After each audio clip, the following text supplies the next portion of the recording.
This is Times Drive. I'm Joel Pereira, and the festive season is almost among us. But alongside those big screen TVs, the crackers and the sweets, I bet a lot of you are thinking, I need to get myself a new car. Well, if you should, you should. And that's where we come in. Welcome to the Times Drive Diwali Car Buyer's Guide. Roll music.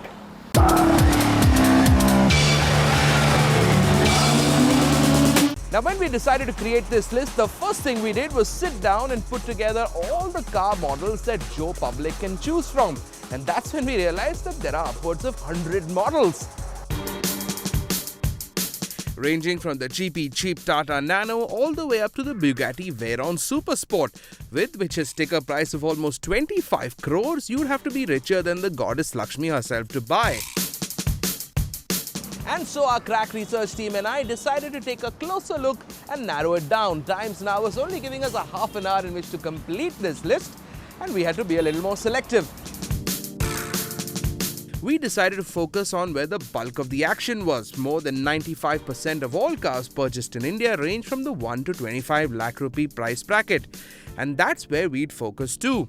Also out there in the real world, no one really bothers with silly things like subcompact and B segment, so we went with the classification that you really care about: money.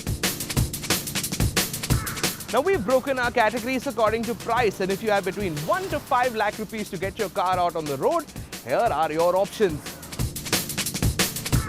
You could start from the bottom of the barrel with the Nano, and the 2013 version looks pretty interesting. Here's something you could be looking at instead: the Maruti Alto 800. Now, it might be called the Alto 800, but really has nothing in common with the older 800 except for the name. This is an all-new car set to take the Alto into the next decade, and though it might not be as stylish as the competition from Hyundai, the Eon, it's basically a love child between the existing Alto and the A-Star. There's more head and legroom and an all-new dashboard. There's an 800cc petrol engine putting out 48 PS and a fuel economy of 22.7 kilometers to a litre, but only in petrol. Is this car a worthy successor to the old 800? Probably not, but then times are different.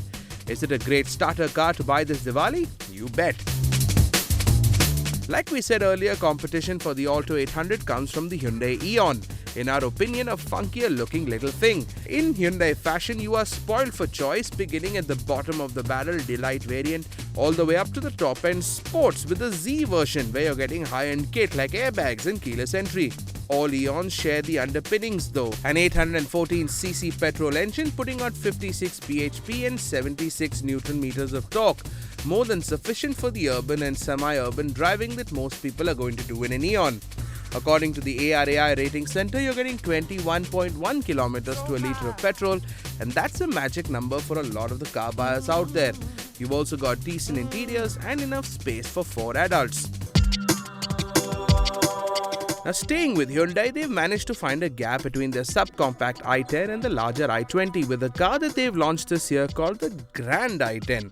This is essentially the new European i10 with a wheelbase that's been extended by 10 centimeters for the Indian market.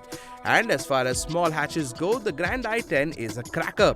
For starters, you've got the great 1.1 litre second generation CRD diesel engine that's dropping 70 bhp and 160 Newton meters of torque, as well as a petrol variant, which is essentially the 1.2 litre Kappa engine that we are familiar with from the i20. Mileage numbers are decent. You're looking at an average of about 18 kilometers to the litre of diesel and about 15 for a litre of petrol. Where this car does shine though is the quality of the interiors. The higher end versions of this car come fully loaded, and for its size, the backseat is relatively huge. Not too much has changed in the large hatchback market this year, except for a couple of upgrades.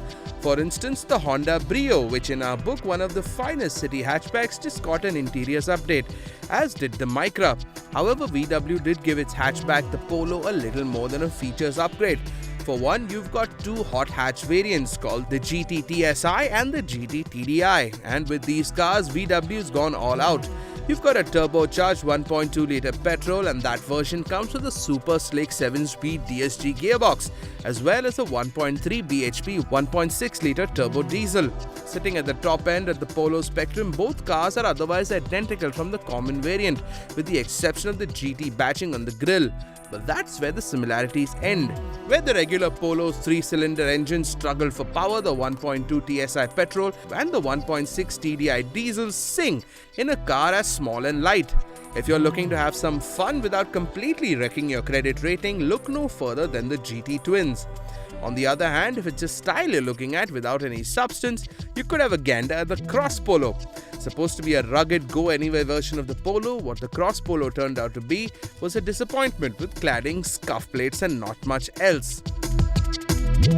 Like we said earlier, there wasn't too much excitement in the lower end of the spectrum, but there was one car that got everyone talking, the Honda Amaze.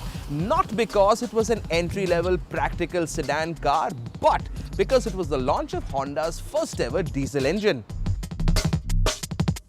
Last year, all the entry-level sedan buzz was for the Maruti Suzuki Dzire, but if there's another group of car makers that could unseat Suzuki, it's Honda.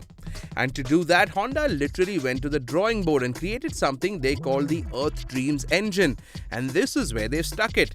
It's a 1.5-litre diesel, putting out 98.6 horses and 203 newtons of torque, which is quite a bit for a diesel engine in this category.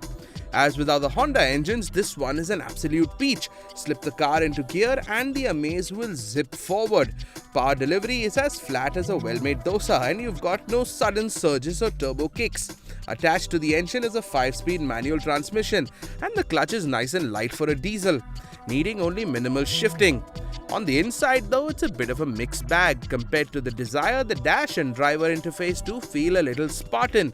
However, there's a buttload of space, almost as much as its rich cousin, the City, which is very impressive, and dare we say better than the Dzire. If you're looking for a VFM hatch in this space, you really can't go wrong with the Honda Amaze. Now, the one segment that was smoking hot this year was the mini SUV segment. Last year, we raved about the Renault Duster, but in the back of our minds, we always knew that the Duster would grab all the glory until the competition came along. And that's what happened this year when Ford launched the EcoSport. In the pantheon of car categories, the mini SUV is a recently invented animal, almost always based on the sedan platform, while conforming to the look and feel of an SUV. The EcoSport is small, it's less than the magic 4.2 meters long, yet it's pretty tall and sits wide on the road as an SUV should. But perhaps the biggest bit of technology in the Ford EcoSport is also very small, the 1-litre petrol engine with a turbo. Now, when we heard that this car was going to come with a 1-litre engine, jaws dropped, because seriously, a 1-litre engine is what you get in an Alto. But what makes it tick is the turbo, and that's boosting power to 125 bhp and 170 newtons of torque. Those are proper horsepower numbers, the kind you'd get from a car at least 3/4 larger. Now, you've also got a 1.5-litre diesel and a 1.5-litre petrol engine, both transplants from the Fiesta range. Compared to the Duster, which does look and feel like a real SUV, the EcoSport is a bit prissy and indeed does lose out to the Renault as far as space is concerned. Where this car does well though is the driving experience. Superb ride and handling coupled with a cabin that's loaded with gadgets and gizmos. And then there's the price. The cheapest EcoBoost comes with an ex-showroom price of less than 6 lakh rupees, with the most expensive fully loaded diesel costing you 10. If that's not value for money, then I don't know what is. Of course, if you do want to have the SUV experience as well as a bit more style and size, you could always spring for the Nissan Terrano. A marvel of rebadging, the Terrano is essentially the Duster except with new IDs and bumpers. Designed to look more like the Nissan range of SUVs, including the legendary Patrol, where the Terrano does lose out a bit as price. Compared to the EcoSport, the Duster does seem a little overpriced, and the Terrano is even more expensive than that.